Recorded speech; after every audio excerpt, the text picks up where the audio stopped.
Assalamualaikum warahmatullahi wabarakatuh. Alhamdulillah nahmaduhu wa nasta'inuhu wa nastaghfiruh wa na'udzu billahi min shururi anfusina wa min sayyiati a'malina. May yahdihillahu fala mudilla lahu wa may yudlil fala hadiya lahu. Wa nashhadu an la ilaha illallah wa nashhadu anna Muhammadan 'abduhu wa rasuluh. Allahumma salli wa sallim ala sayyidina wa habibina wa qurrati a'yunina Muhammad Mustafa sallallahu alaihi wasallam. Qala rabbi shrah li sadri wa yassir li amri wahlul 'uqdatam min lisani yafqahu qawli.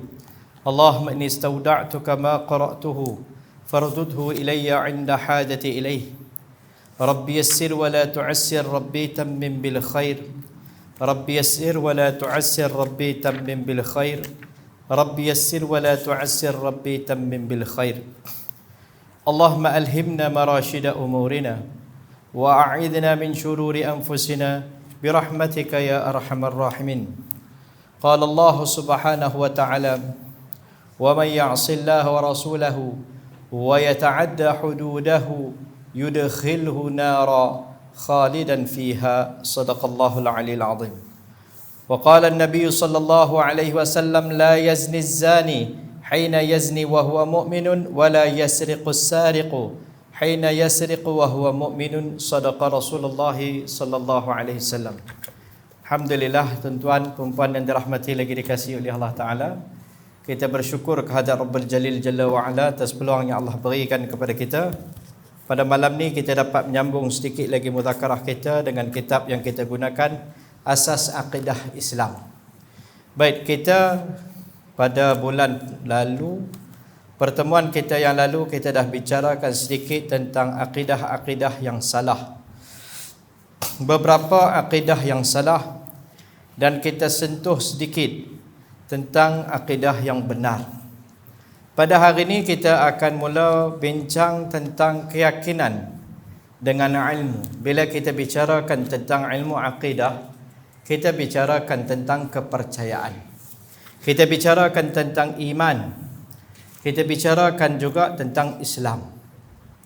Perbincangan kita lebih khusus adalah perkara berkaitan dengan iman. Jadi kita akan tengok hari ini beberapa tajuk yang kita akan bincangkan. Pertama berkaitan dengan keyakinan kita dengan ilmu, kemudian tentang iman, Islam dan ihsan, ataupun disebut sebagai iman, Islam dan amal. Baik. Kewajipan seorang muslim. Sebagai seorang muslim, Allah Ta'ala memerintahkan kita dalam bab yang kelima ni, bahawa kita bila kita menjadi seorang mukallaf, seorang yang dipertanggungjawabkan untuk melaksanakan perintah Allah Ta'ala, sudah tentulah kita bertanggungjawab untuk mengetahui tentang agama kita. Bukan takat tahu dan beramal. Tahu beramal, apa yang kita akan dapat dengan tahu dan beramal? Kita akan dapat janji, wa'ad, janji-janji Allah di dalam Quran.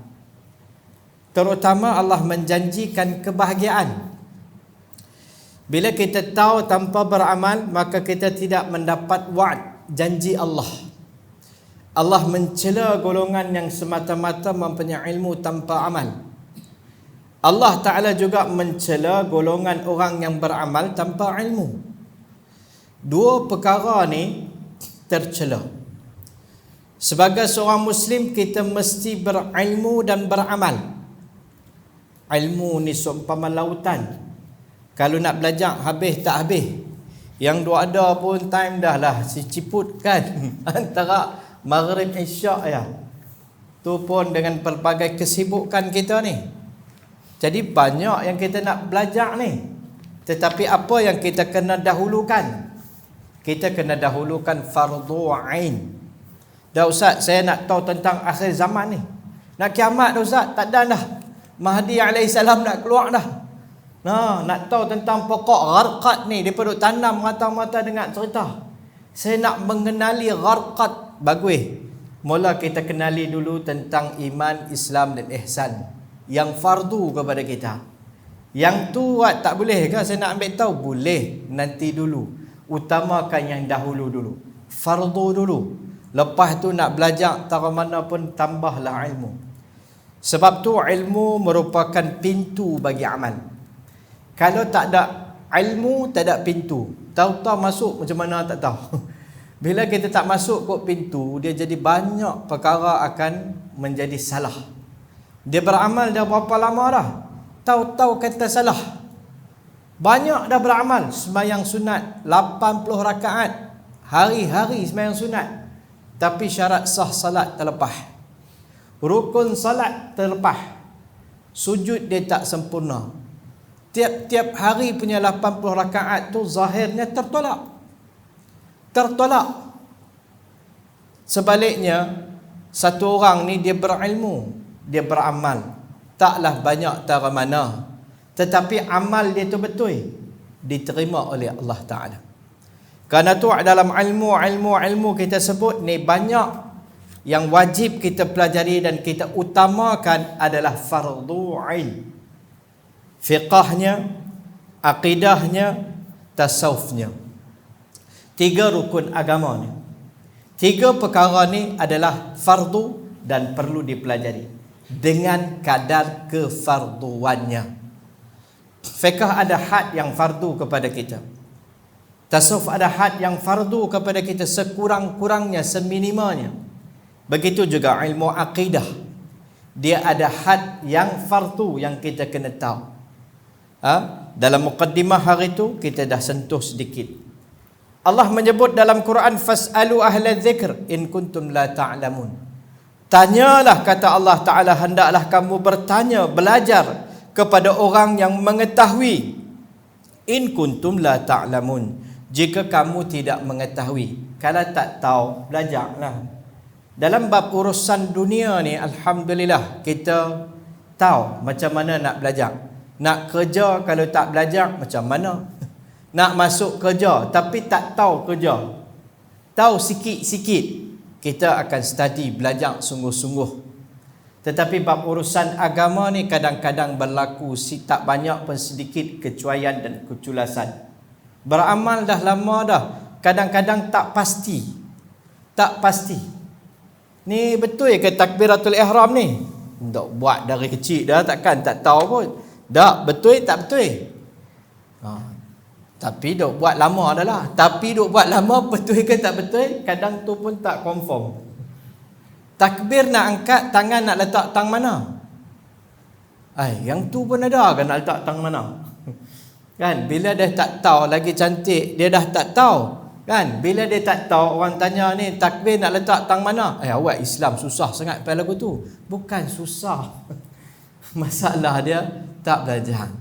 Sebenarnya sangat mudah. Had-had yang fardu perlu kita pelajari. Begitulah ilmu akidah ni. Bahagia adalah janji Allah akan beri bila kita beriman, kita berilmu, beramal. Adalah anugerah yang Allah beri di dunia ni, bahagia. Tanpa amal tak dapat janji Allah. Allah sebut dalam Quran, man amila salihan min dzakarin aw untha wa huwa mu'minun falanuhyiyannahu hayatan thayyibah. Barang siapa yang beramal saleh, sama ada dia lelaki ataupun wanita, apapun gender dia, lelaki ataupun wanita, wa huwa mu'minun, dalam keadaan dia beriman, falanuhyiyannahu, kata Allah 2 kali dalam ayat tersebut, kalimah pasti dan pasti kami kurniakan kepada mereka hayatan thayyibah, satu kehidupan yang bahagia. Bahagia Allah akan beri bila iman amal. Tak ada iman amal, tak dapat bahagia. Pergi hospital bahagia pun tak bahagia. Bahagia tak boleh dibeli, harta boleh dicari, bahagia tak boleh diberi. Ketenangan tak boleh dibeli. Harta kita boleh miliki, tetapi ketenangan kita tak boleh miliki. Ketenangan adalah sifat hati yang Allah akan bagi. Bahagia Allah akan beri dalam hati seseorang. Dalam kehidupan ini dia akan mencapai kepuasan dalam kehidupan dia. Allah kaitkan dalam ayat tersebut 2 benda kena ada. Iman, amal. Ustaz, iman amal ya ni fulusu fid dunya manfusu fil akhirah, aku tak ada jam juga. Tak ada duit serabut juga. Betul, perlu ada, tetapi ini tidak menjaminkan segala-galanya. Sebab Allah Ta'ala jamin kebahagiaan dalam Quran. Allah kata ada iman dan amal. Kalau tak ada iman dan amal dalam kehidupan ni, ada duit dia salah guna, cari cara yang salah, himpun cara yang salah, simpan cara yang salah, belanja dengan cara yang salah. Duit yang salah ada dalam diri dia, berada dalam ketakutan. Nak belanja pun takut. Takut orang tahu. Sikit ke serabut. Duit ada banyak tapi nak belanja pun takut. Takut orang tahu. Takut orang korek cerita mai kok mana. Serabut. Ini bukan kebahagiaan. Kebahagiaan Allah bagi bila kita dapat taat pada perintah Allah Ta'ala dengan iman. Baik, dalam perkara ni maka rukun iman. Bila kita bicara tentang iman, tentang rukun iman, perkara berkaitan dengan iman ni juga kita kena tahu. Kita kena tahu, kemudian kita kena yakin di dalam hati. Dalam bab akidah, dia berbeza dengan bab fiqh. Dalam bab fiqh, zan, ghalabatuz zan, berat sangka, diterima dalam bab fiqh. Tetapi dalam bab akidah dia tak diterima.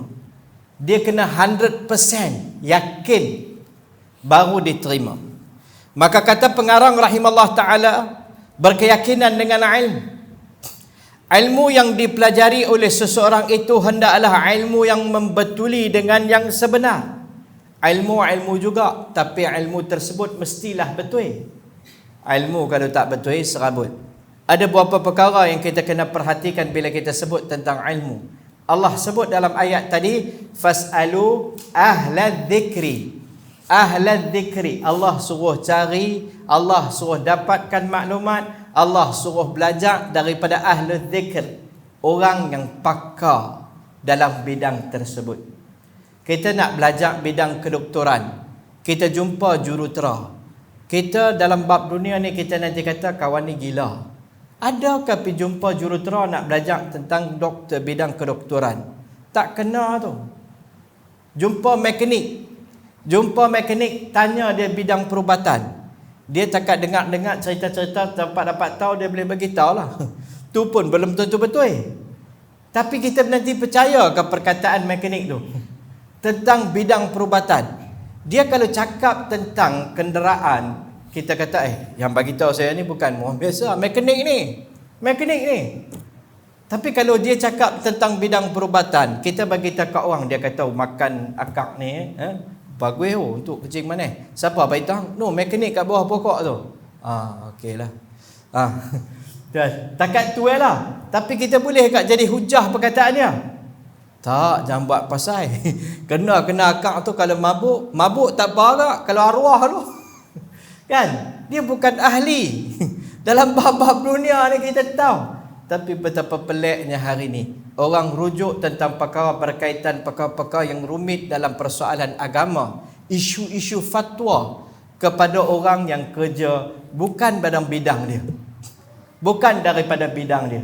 Dia bawa kereta api, dia buat sikit isu, dia buat sikit konten di TV, di YouTube, dia pun cakap tentang isu hadis, ilmu hadis, ilal hadis, tentang jarah wa ta'dil, ilmu mengkritik perawi-perawi hadis. Semua orang pun tengah-tengah, bagus, dia hebat. Jadi ilmu ni tak perlu belajar. Ilmu ni kita tengok sendiri, kitab terjemahan dah cukup banyak. Tak pelik. Lagi dahsyat, ada orang kata kita nak ijtihad ni pada zaman ni, tak payah bahasa Arab. Bahasa Malaysia pun dah belunggut, cukup dah. Buku kitab dah diterjemahkan. Inilah kepelikan yang berlaku. Dalam bab dunia kita kata ada ahli dia, tapi dalam bab agama kadang-kadang ramai orang nak menjadi ahli. Jadi ini perkara yang perlu kita hati-hati. Dalam bab ilmu agama, pertama menuntut ilmu yang betul, kata pengarang. Kedua, ilmu yang betul dituntut daripada orang yang betul. Kata Ibn Sirin, inna hadzal ilma dinun fanzuru an man ta'khuduhu. Sesungguhnya ilmu ini adalah agama. Maka lihatlah, hati-hati, tengok daripada siapa kamu ambil ilmu ni. Siapa kamu pelajari ilmu ni. Sebab di sebalik tiap-tiap guru tu dia ada pemikiran dia. Dia bukan datang dengan semata-mata perkataan, tetapi dia ada pemikirannya. Ada aliran pemikiran dia yang tersendiri. Kalau kita silap, maka silap guru, silaplah kita punya kehidupan jadi haru biru. Jadi kita tak boleh kata, tak, saya rasa, saya dengar semua. Lepas tu kita pilihlah yang mana betul. Baguslah. Pandangan tu zahir nampak macam cantik. Macam mana nak menilai? Nak menilai betul itu, kita kena ada asas ilmu dulu. Doktor pakar, dia mampu bagi tahu tentang perubatan, dia pakar dalam bidang tu, dia boleh bagi tahu ini nasihat yang salah, ini nasihat yang betul, sebab dia ahli dalam bidang tu. Dia tak ada kepakaran, macam mana dia nak buat keputusan? Dia tak ada kemampuan tentang perkara tersebut. Kadang-kadang kita terpengaruh dengan pandai cakap dia. Dia goreng hebat, kita pun rasa dahsyat. Dia cakap tinggi. Tinggi tarah mana? Wah, tinggi. Atas pada pokok, langit sampai ke langit. Dia cakap langit, cerita semua langit. Cerita langit. Mai pada mana? Dia kira tak pakai kitab. Dia memang daripada guru terus. Lagi serabut. Imam Bukhari pun pakai kitab. Imam Syafi'i pun rujuk kitab. Mai kat Imam PI tak ada kitab. Dia kira mai pada langit guru dia. Serabut. Guru dia nanti kunci awal-awal, jangan pergi cakap kat siapa-siapa, mereka tak boleh faham. Level ustaz-ustaz biasa ni tak faham. Yang ni tinggi memang. Jadi awal lagi dia dah kunci siap-siap. Jadi dia cakap siapa, bila orang tanya sikit, ada rujukan tak? Ustaz tak boleh faham. Benda ni tinggi. Guru saya dah bagi tahu. Orang biasa tak boleh faham. Sebab dia mai direct. Yang ni serabut. Jadi kerana tu hati-hati. Kita perlu dapatkan ilmu daripada guru yang betul. Sebab tu banyak, alhamdulillah, di banyak tempat, tanpa melibatkan isu politik, di banyak tempat mereka letakkan tauliah. Tauliah satu jalan yang baik. Kerana nak mengiktiraf kelayakan seseorang dalam mengajar, satu perkara yang baik. Tanpa kita melibatkan tentang perkara-perkara isu politik lah, kita bicara secara general. Tauliah satu perkara yang baik untuk mengiktiraf siapa yang menyampaikan ilmu ni, dia berkeahlian. Baik, kedua, ilmu yang betul, guru yang betul, daripada buku yang betul, daripada kitab rujukan yang betul. Ada orang yang saya baca dalam buku, dia kata kita baca je buku apa pun, buku tak ada masalah, kita baca sebagai percambahan maklumat. Kan hari ni zaman baru-baru, ayat semua pun baru-baru, percambahan maklumat. Cambah tak apa, takut serabut. Masalah dia bila kita tak dibimbing, kita masih asas. Di balik setiap buku tu dia ada pemikiran penulis. Satu orang yang liberal, dia juga tulis buku agama. Dia akan di balik penulisan dia tu ada pemikiran. Ada satu buku saya baca tentang baginda Nabi SAW. Dia tulis tentang kehebatan Rasulullah. Ayat dalam buku tu Muhammad pun dia tak berbual sallallahu alaihi wasallam. Dia tulis cerita tentang Nabi Muhammad sallallahu alaihi wasallam. Tapi dia pamerkan sudut kepimpinan Nabi. Depan tu kita nampak cantik. Tetapi akhirnya dia bawa kepada Nabi ni memang pemimpin yang hebat dan dia semata-mata manusia. Di akhir buku tu dia bawa ke arah satu pemikiran bahawa Nabi pemimpin dia hebat dan dia manusia biasa. Akhirnya dia boleh melakukan kesilapan. Dia bawa isu-isu ijtihad Nabi SAW dalam urusan dunia, dia putar belikkan kepada Nabi boleh melakukan kesilapan. Menafikan ayat wama yantiqu anil hawa in huwa illa wahyu yuha. Bila Nabi manusia biasa, dia cuma pemimpin yang hebat, dia menafikan mukjizat. Dia ubah makna-makna mukjizat tu. Nabi punya peristiwa Isra' Mi'raj dikatakan itu adalah mimpi. Mimpi seorang Nabi yang agung, pemimpin yang agung. Nampak? Di balik setiap penulisan tu, kitab tu, dia ada pemikiran. Bayangkan satu orang yang punya asas yang lemah baca ni. Kita di depan tu baca nampak cantik, cerita tentang kehebatan Nabi memimpin peperangan dan sebagainya, strategi Nabi dalam peperangan dan sebagainya. Di belakang tu dia ubah pemikiran tanpa kita sedar, silap hari bulan kita dah tersasar di situ. Sebab tu buku ni baca banyak sangat bagus, tapi dapatkan nasihat daripada guru. Peringkat asas ni kita perlu dibimbing oleh guru. Dapatkan nasihat dulu. Nak beli buku, rujuk dulu, tanya dulu. Kalau ada benda-benda yang kita macam doubt sikit, kita rasa macam ragu sikit, rujuk, tanya dulu. Penting, sebab di balik setiap buku ataupun kitab itu ada pemikiran penulis. Ada pemikiran penulis. Di sebalik setiap buku. Kerana tu bahan bacaan ataupun kitab yang betul. Perlu kepada kitab yang betul, ilmu yang betul, dan yang keempat perlu dipelajari dengan cara yang betul. Cara yang terbaik yang diwarisi daripada Rasulullah sallallahu alaihi wasallam dan ulama-ulama salaf, ulama-ulama silam adalah kaedah macam ni, talaqqi macam ni. Tapi hari ni kita kerana kesuntukan masa, kesibukan, bukan semua hari kita boleh hadir kuliah. Ada hari-hari kita pun jadi sayok kalia. Balik mai dah tak ada, letih kan. Balik tak sempat. Tapi kita nak juga dapat ilmu ni. Kesempatan-kesempatan yang ada kita nak juga belajar. Maka pada hari ini disediakan media sosial hari ini disediakan banyak peluang melalui YouTube, Facebook dan sebagainya, tak ada masalah. Cuma yang terbaik adalah kaedah bertalaqi macam ni adalah kaedah yang terbaik. Tapi kalau tidak, maka itu pun satu pilihan pada zaman ni dengan kesibukan yang ada. Baik, dengan cara yang betul dan dengan penghayatan yang betul. Pasal apa kita belajar ilmu ni? Niat kita apa? Kalau kita mai semata-mata niat kita nak belajar, nak dapat ridha Allah, Allah Ta'ala akan beri taufik kepada kita. Nak tahu, nak belajar. Tapi kalau kita mai tujuan kita belajar, kita mai saja daripada aku balik nganga di rumah, duk pi saja, dapatlah pahala. Tapi kita nak dapat kefahaman tu, innamal a'mal binniyat wa innamal likulli imri'in ma nawa. Nabi kata setiap seorang tu akan dapat apa yang dia niatkan. Dia nak dengar saja, dengar saja. Dia niat nak belajar, Allah bagi faham kepada dia. Allah buka pintu kefahaman. Allah bagi ilmu kepada dia. Ataupun hari ni punya fitnah akhir zaman, dia main nak tengok ustaz tu buat salah apa. Di sini tak ada lah kot kan. Hari tu saya tengok di Facebook ada orang bagi saranan. Kita ni setiap di tempat kuliah perlu serahkan kepada setiap yang hadir ni satu kertas dengan pen. Untuk apa? Buat catatan. Pengkuliah tu buat salah apa, kita tulis. Allah, serabut wa kelang kabut. Jadi dia main nak cari keburukan. Wa innamal likulli imri'in ma nawa. Patutnya sebelum kita panggil pengkuliah tu kita cek. Dia siapa yang nak mai bagi kuliah? Bukan mai kuliah ni kita cek. Kita tak maksud dengan setiap pengkuliah tu maksum. Dia boleh melakukan kesilapan.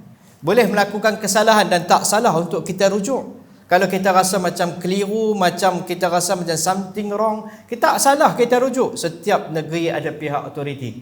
Kita ada Jabatan Mufti di Pulau Pinang ni. Mereka memang tenaga pakar untuk kita rujuk. Mereka memang duduk untuk tu. Dia bergaji untuk tu. Jadi kita boleh rujuk. Tapi bukan kita mai tu, awal-awal dah spoil niat kita. Rosaklah, rugilah. Jadi kita kena faham.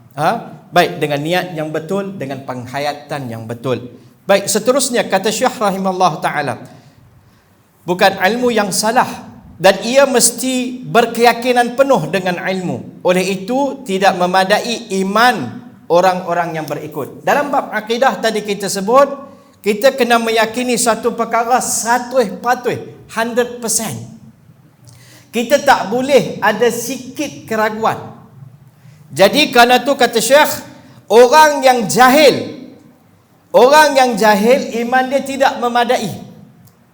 Pasal apa? Orang yang jahil iaitu orang yang tidak mendapat sebarang maklumat atau mendapat maklumat yang salah, dinamakan jahil. Macam mana akidah dia nak betul? Dia tak tahu apa pun tentang Allah. Sudah tentulah iman dia tak memadai, tak cukup. Ni Allah tu macam mana? Allah. Taklah. Siapa dia Tuhan kita? Allah. Saya tak tahulah, so tanya saya. Allah, itu saya tahu. Al-Jahl. Macam mana kita menyembah yang disembah ni Allah Ta'ala? Kita yang menyembah ni tak tahu siapa kita sembah. Hang sembah siapa? Allah Ta'ala. Dia siapa? Jangan tanya itu, saya pun tak tahu. Problem dah. Dah semayang 5 waktu. Semayang dah, kita memang nak kena semayang. Leceh. Maka kehidupan dia, dalam kehidupan dia seharian, tak ada apa-apa pun kesan dalam ibadat dia. Sebab tuan ilmu akidah ni penting. Maklumat yang salah, ataupun dia tahu tentang Allah, dia tahu tapi maklumat yang salah, jahil juga. Dia tahu tentang Allah, tapi dia tahu tentang Allah yang dia tahu tu salah. Taklah, saya tahulah Allah Ta'ala tu, mereka kata tu, tapi dia macam itulah, dia pun macam kita juga, ada benda-benda yang dia tak tahu kan. Dia pun sibuk, kita pun sibuk urus kerja-kerja kita, tambah dia urus dunia ni, segala makhluk nak urus, dia pun sibuk. Jadi ada benda-benda yang dia tak tahu. Problem lah, maklumat salah. Jadi kita kena kesian juga ke Allah Ta'ala. Lagi problem. Benda-benda yang kecil-kecil ni dia pun don't care lah benda-benda tu semua.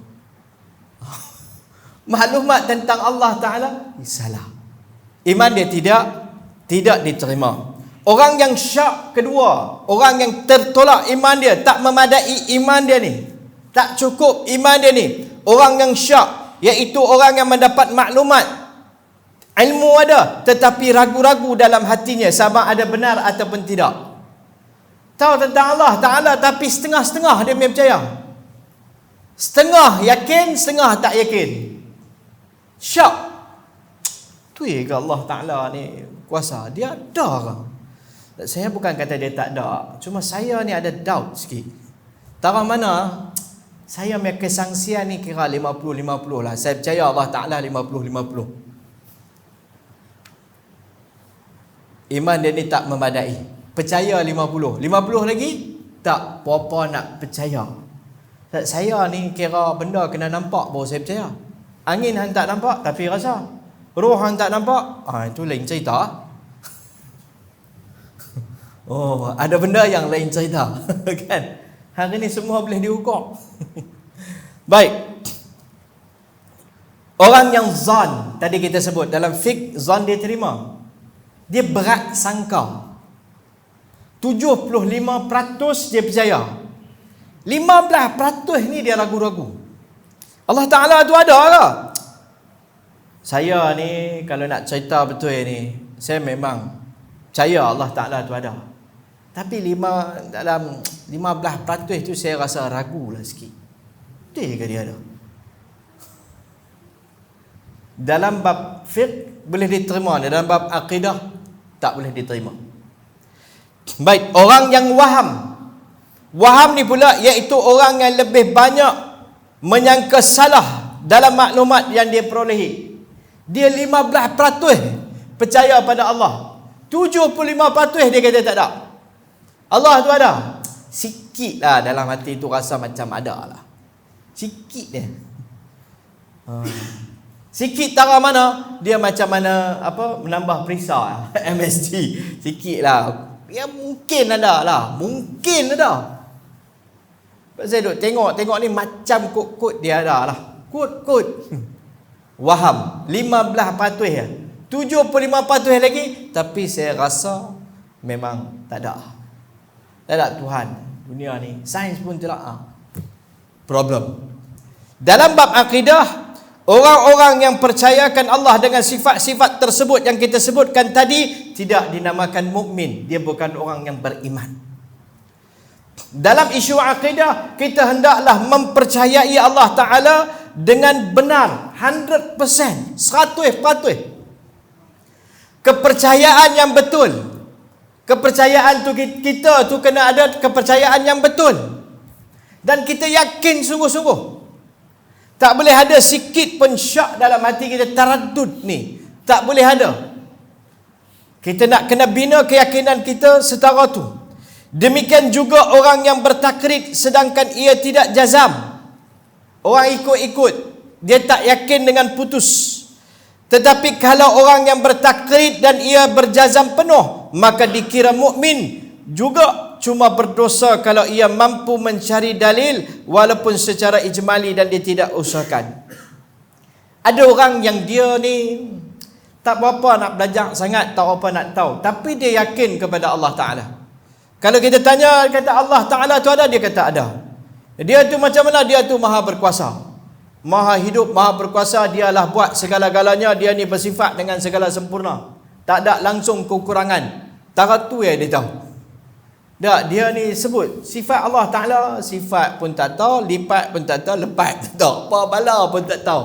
Tapi Tuhan tahu apa? Saya tahu kata ada Allah Ta'ala, dia maha berkuasa, dia boleh buat segala-galanya. Semua yang duk jadi ni dia lah yang buat. Dia ni tak ada kekurangan apa pun. Dia tahu tara tu yang. Maka ini pun masih dikira sebagai mukmin. Tapi kalau dia mampu untuk belajar sekurang-kurangnya secara umum dalil-dalil, tapi dia tak buat usaha pun, dia berdosa kerana meninggalkan belajar. Tapi iman dia diterima. Pasal tak belajar tu berdosa. Pasal kena tahu tentang Allah Ta'ala, tetapi iman dia tara yang kita sebut tadi tu, iman tersebut sah. Berbanding yang kita sebut 4 jenis yang di atas tu, mereka ni tak tahu. Tuan-tuan, kita bukan duk cerita cerita Zimbabwe. Cerita ni kita kena relate dengan isu semasa ni. Hari ni yang 4 benda ni ada di kalangan masyarakat kita ni. Ada golongan orang yang tak percaya kepada Allah. Bila kita tahu apa yang ada dalam hati kita ni, kita betul tak yakin kepada Allah. Bila kita berdepan dengan satu keadaan yang melukakan kita, menyakitkan kita, mengecewakan kita, satu situasi yang mencabar dalam hidup kita, baru kita tahu Allah tu ada dalam hati kita setara mana. Berdepan dengan satu kesulitan, masa tu baru kita tahu betulkah kita yakin tentang kewujudan Allah. Lani ni memang senang lah. Dengan ustaz sekalipun senang nak sebut dengan dalil tu. Dengan dalil kita boleh cerita. Tapi bila berdepan dengan situasi, kadang-kadang kita lupa kat dia. Kadang-kadang kita tak nampak kat dia. Orang tolong peringat kat kita pasal dia pun kita boleh marah. Ingat kat Allah lah. Ingat kat Allah. Time ni anak nasihat, tazkirah, tak kena gaya. Bila hadapi kesusahan, kadang-kadang tak dapat nampak dia. Yang ni semua dia punya kuasa. Dia bagi, dia ambil. Dia yang beri sakit, dia yang akan menyembuhkan. Tak, aku tak tahu lah. Dia tu ada ke? Bye-bye. Tak, aku duk minta kat dia tak bagi. Member sebelah kata hang 95 waktu pun tak. Lagi bagi perangat pula kan. Aku duk minta kat dia. Pasal apa dia nak buat daya kat aku? Bila berdepan situasi. Sebab tu ilmu akidah ni sebut usuluddin. Habis tasawuf dia tu. Habis dia punya fiqh. Bila berdepan dengan akidah, habis dia cabar Allah Ta'ala tu. Aku nak tanyalah dia tu ada ke? Bila berdepan situasi kan, habis. Tapi kalau akidah dia mantap, dalam apa keadaan pun dia tak akan meninggalkan ibadah. Dia tahu dia ada Tuhan yang maha melihat, maha berkuasa, Tuhan yang menjadikan segala-galanya. Segala-galanya dalam genggaman dia. Senang susah, sakit sihat, semua datang pada dia. Dia yang buat. Segala yang dilihat, yang dirasai, yang melalui dalam kehidupan dia, semuanya dia, Allah Ta'ala yang buat. Kalau dia yakin dalam hati dia tu. Jadi kerana itulah ulama' membahaskan tentang bab akidah ni adalah ilmu yang dianggap usuluddin. Usuluddin. Imam Abul Hasan Asy'ari pun ada kitab Al-Ibanah fi Usulid Diyanah. Sebelum Imam Abul Hasan Asy'ari, Imam Abu Hanifah rahimahullah ta'ala membahaskan tentang ilmu akidah ni, dan menamakan kitab dia sebagai Al-Fiqhul Akbar. Fiqhul Akbar, fiqh terbesar. Imam Abul Hasan Asy'ari menamakan sebagai Usuluddiyana, Usuluddin, asal agama. Pentingnya akidah ni. Hari ni orang sibuk dengan pelbagai perkara, kadang tinggalkan tentang ilmu akidah. Sekurangnya kita sebut tadi, perkara tadi sekurang kena ada. Kena tahu sifat 20 ni, sekurang-kurangnya kita kena pelajari. Kena tahu perkara tersebut. Baik. Pengarang rahimahullah ta'ala masuk kepada tajuk iman, Islam dan amal. Kita tengok Allah Ta'ala sebut dalam Quran. Allah Ta'ala menyebut dalam surah Al-Baqarah. Firman Allah Ta'ala, وَبَشِّرِ الَّذِينَ آمَنُوا وَعَمِلُوا الصَّالِحَاتِ أَنَّ لَهُمْ جَنَّاتٍ تَجْرِي مِنْ تَحْتِهَا الْأَنْهَارِ. Sadaqallahul aliyil azim. Baik, kata Allah, Basyiril ladzina amanu. Dan berilah berita gembira, wahai Muhammad. Allah perintahkan Nabi Muhammad sallallahu alaihi wasallam, berilah berita gembira, wahai Muhammad, kepada orang-orang yang beriman dan yang mengerjakan amal saleh, bahawa bagi mereka beberapa syurga yang berlari anak sungai di bawahnya. Lahum jannatin, bagi mereka beberapa syurga, tajri, yang mengalir di bawah syurga tersebut beberapa anak sungai. Baik, Allah Ta'ala sebut di dalam ayat ini dengan membezakan iman dan amal. Islam adalah agama yang Allah Ta'ala lengkapkan, yang diwahyukan kepada Nabi SAW. Di dalamnya mengandungi iman dan amal.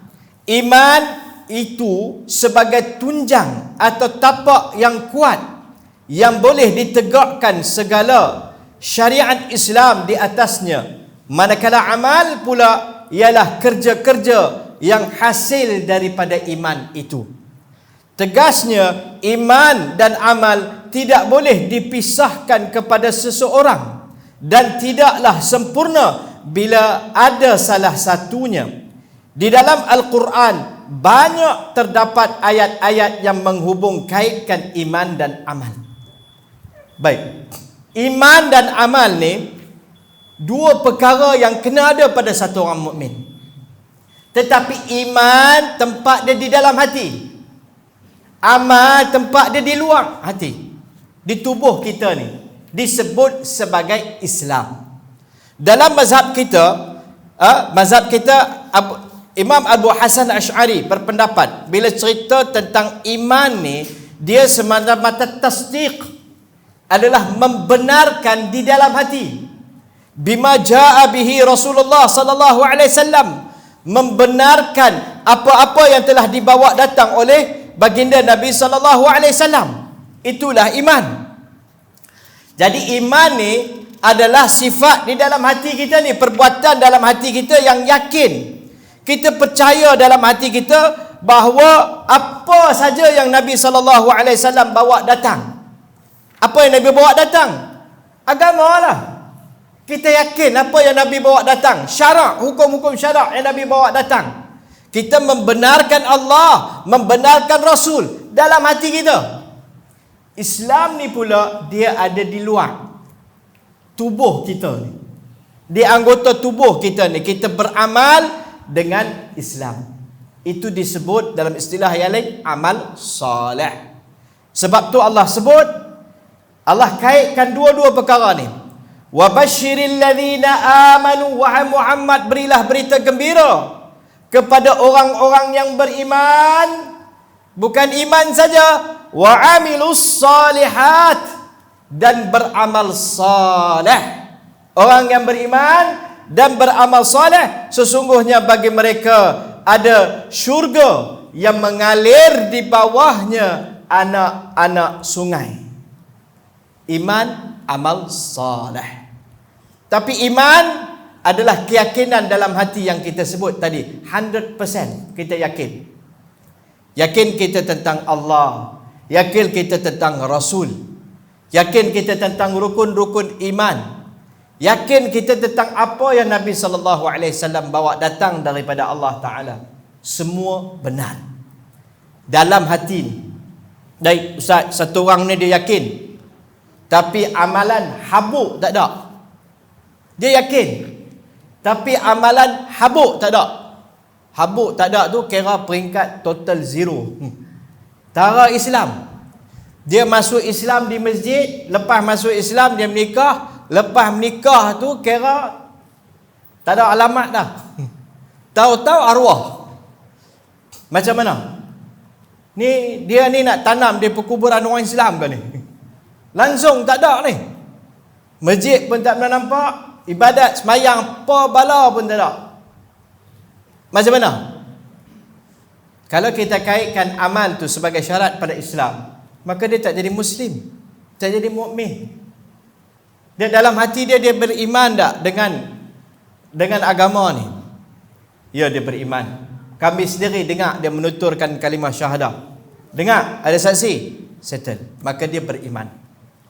Amalan soleh dia tak buat. Amalan soleh tak buat, yang tu dia dengan Allah Ta'ala. Dia akan dihukum kerana meninggalkan amal soleh. Di dunia dia tak dapat janji-janji Allah yang Allah sebut dalam Quran. Tapi dia ni orang beriman, tak beriman tak? Lah ni dia Islam ke tidak? Islam. Walaupun dia tak beramal. Amalan tu melengkapkan dia sebagai mukmin. Kalau dia beriman tak beramal, maka dia satu orang yang beriman tapi iman dia ada kecacatan. Ada kecacatan. InsyaAllah perbincangan ni agak sedikit panjang. InsyaAllah pada pertemuan kita yang akan datang, kita sambung perbahasan ni tentang iman dan juga amal ni. Ada sedikit lagi pandangan yang berbeza di sisi Maturidiyah, tapi perbezaannya lebih kurang lafzi saja. Begitu juga ada pandangan yang berbeza di sisi Mu'tazilah tentang iman. InsyaAllah pada pertemuan yang akan datang kita sambung sedikit. Sebagai maklumat saja, kita akan bincang tu supaya kita nampak sikit mazhab-mazhab yang lain dalam mazhab akidah ni. Apa pandangan mereka tentang akidah. Kerana kadang-kadang dalam perbahasan kita pun tersilap langkah kadang-kadang. Ambil pandangan yang lain keluar daripada lidah kita. Kadang kalau kita tak tahu, kita khawatiri kita tercampur aduk. InsyaAllah pada pertemuan yang akan datang kita akan sambung perbincangan kita. Semoga sedikit sebanyak yang sempat kita kongsikan ni Allah Ta'ala memberikan kepada kita kefahaman yang baik dan betul. Kita bicarakan tadi tentang ilmu, kewajipan kita menuntut ilmu sebagai seorang Muslim. Kita bicarakan 5 perkara yang perlu ada tentang bab ilmu. Kita menyebut tentang keyakinan, 4 keyakinan yang tak boleh ada. Bila kita sebut tentang beriman, yakin kena 100%. Kita tak boleh kata saya ada 75%, 15% yang tak yakin. Takkan Allah nak berkira. Dia bukan berkira tak berkira. Bila bicara bab iman, kena ada 100% keyakinan. Bagaimana orang yang bertaklid kita sebut tadi. Hukum orang yang bertaklid tapi taklid itu betul. Cuma dia meninggalkan menuntut ilmu, maka iman dia masih sah. Cuma dia berdosa kerana menuntut ilmu. Kemudian kita mula masuk tentang perkara berkaitan dengan iman. Berkaitan dengan iman dan Islam sebagai mukaddimah, dan insyaAllah pada pertemuan yang datang kita akan sambung perbahasan lebih lanjut insyaAllah. Wallahu subhanahu wa ta'ala a'lam.